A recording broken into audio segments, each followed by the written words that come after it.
This is Charles Kao with TravelMole TV at the Caribbean Marketplace in Montego Bay, Jamaica, with Mr. Hugh Riley, who's the Director General and CEO of the Caribbean Tourism Organization. Good morning. Morning, Charles. How are you?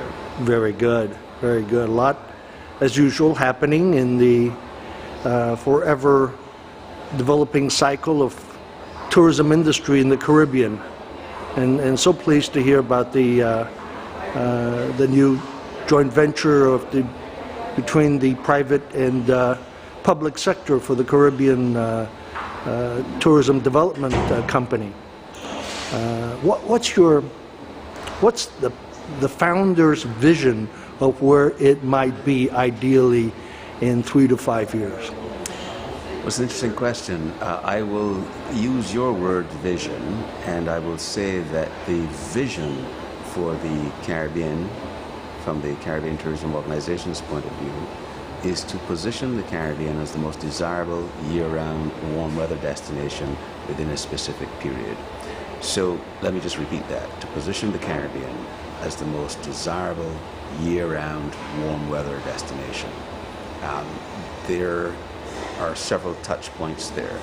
We can talk a great deal about what desirability really means and how we get to that point and how we demonstrate desirability. We can talk about the fact that we want to be year-round as a destination so that the peaks and valleys are evened out. It's not just a seasonality thing anymore. We really need to keep our doors open and keep our business strong and viable and profitable 12 months of the year. And we make a point, and I think this leads to the questions you were asking earlier about collaboration between the public sector and the private sector and the whole Caribbean. We make a point of calling the Caribbean a destination. So from the CTO's point of view, the destination that we promote, of course, is the Caribbean. In fact, you probably know that our statement of purpose is one sea, one voice, one Caribbean. Well, there's a certain aspect, certainly for, let's say, an American market, where the people, the population, the consumers do look at it as the Caribbean. Maybe in UK, they would tend to look at it more as specific islands. So, at least in certain markets, your job is kind of half done, isn't it, with the consumer?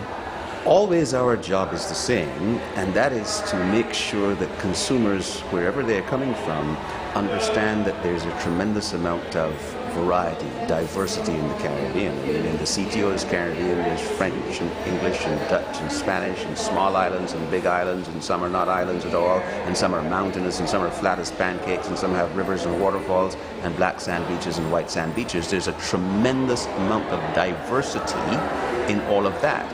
But before you can determine which Caribbean country you're going to visit, surely you have to wrap your head around the concept of let's fly to the Caribbean. Let's choose the Caribbean this year as opposed to some other part of the world. So therein lies the value of helping the public to understand that first and foremost the Caribbean is all of this, but of course within the Caribbean region there are so many different choices to select. Back to the newly formed Caribbean Tourism Development Company, are there some target objectives in terms of measurables, whether it be new arrivals, whether it be a marketing budget you want to reach at certain points in the near few years that you can share? Well, there are lots of metrics. We want to make sure that the Caribbean is ahead of the curve in terms of our market share. We're not there. Our numbers are increasing, and that's a good thing. The first order of business is to get people to come to our destination. So we're very happy that the arrivals are increasing in reasonable numbers.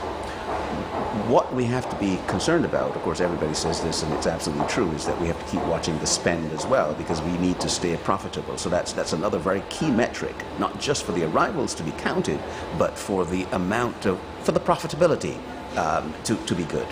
But clearly, we are also very keen on watching this next important factor, making sure that the Caribbean is growing its market share.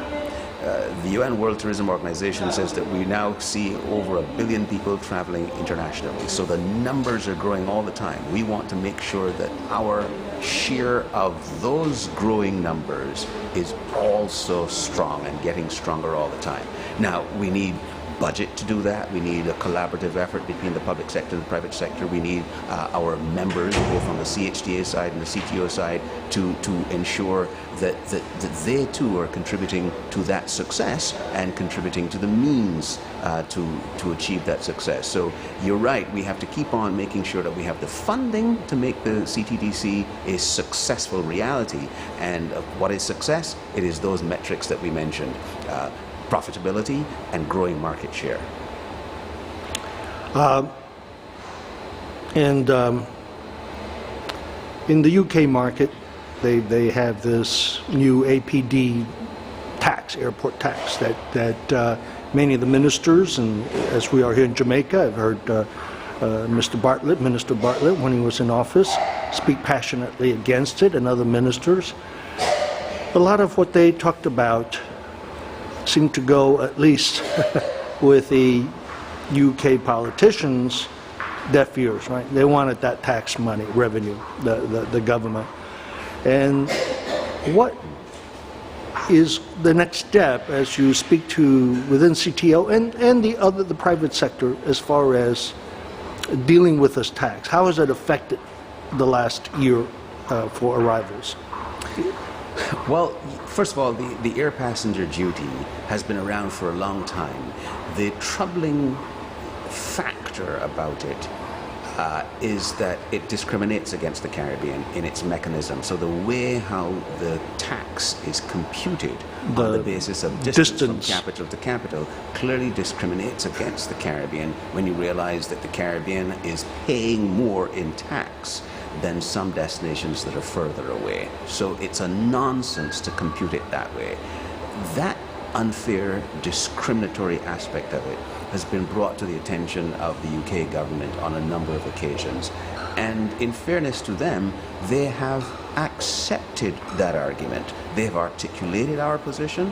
They have illustrated that not only have they heard our voice on it, but they have accepted that there is something fundamentally wrong with the logic of that computation. Now, getting that changed has been the challenge. No one has ever said that we have expected the UK government to abandon a tax that clearly is a revenue generator for their coffers. What we have said is that the mechanism ought to be changed to do two things. One, remove the discriminatory aspect of it against the Caribbean, and two, if you redesign it in such a way that you change the amounts in the actual bands or categories, the UK government could meet its revenue targets. If the amount was changed in various bands, the revenue targets would still be met and the discriminatory nature of it would go away. In effect, the tax has had a significant effect on arrivals. If you substantially increase the cost of a product or a service, you are certainly going to have an effect, on a negative effect on the demand. And the demand has softened for countries in the Caribbean that are most dependent on UK business. So it's had an effect on us from several different points of view. What do? We continue to agitate about it. We all would like instantaneous solutions to these kinds of issues. This isn't one that lends itself to that kind of solution. There are varying opinions about what should be done in terms of agitation about it and so on. We use the tools that are available to us. Hugh Riley, Caribbean Tourism Organization, thank you very much. Thank you. It's been a pleasure. Thank you for having me.